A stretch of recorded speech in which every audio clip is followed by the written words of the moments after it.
তো আপনাদের জন্য আছে বালিশ খেলা আছে। বালিশ খেলা দুইটা গ্রুপে করব, তাই আমাদের সকল ভাবিকে সুযোগ আছে অংশগ্রহণ করার। আমরা আমাদের সকল ভাবিদেরকে অনুরোধ করবো সেই খেলাগুলোতে অংশগ্রহণ করে। এর বাইরে আছে র্যাপিড ড্র, সেখানে হবে ভাগ্য পরীক্ষা, কে কতটা ভাগ্যবান বা ভাগ্যবতী। প্রতি বছর দেখা গেছে যে ভাবিরা এই বড় বড় পুরস্কারগুলো জিতে নেয়, এবার দেখা যাক কি হয়। তো সেখানে আমাদের র্যাপিডের প্রথম পুরস্কার আছে টেলিভিশন, দ্বিতীয় পুরস্কার আছে মোবাইল, তৃতীয় পুরস্কার আছে একটা নাকের নথ। তো আরো কিছু পুরস্কার আছে।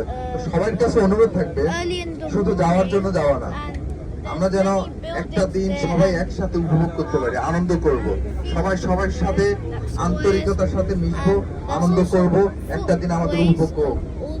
আমরা যারা প্রবাসে থাকি আসলে আমাদের সবার জীবনটা কাটে কর্মব্যস্ত, অনেকটা যান্ত্রিক জীবন, সেটা ভাইদের হোক আর ভাবিদের হোক, কারণ ভাবিরা বাচ্চা কাচ্চা ঘর সামলানো নিয়ে ব্যস্ত থাকে। তো সবার কাছে অনুরোধ সবাই সময়ের মতো করে উপভোগ করবেন। আর সেই জন্য সহযোগিতার জন্য আমাদের প্রতিটা বাসে বা আমাদের বাসেও আমাদের স্বেচ্ছাসেবক ভাইরা আছি, আমরা আপনাদের সহযোগিতা সর্বদা থাকবো। আশা করি এই দিনটা আমাদের উপভোগ্য হবে। এখন ভাইদের কাছে অনুরোধ, আমাদের যারা বাচ্চারা আছে আপনারা আমাদের বাচ্চাদেরকে সম্পৃক্ত করুন আমাদের সংস্কৃতির সাথে, আমাদের কার্যক্রমের সাথে।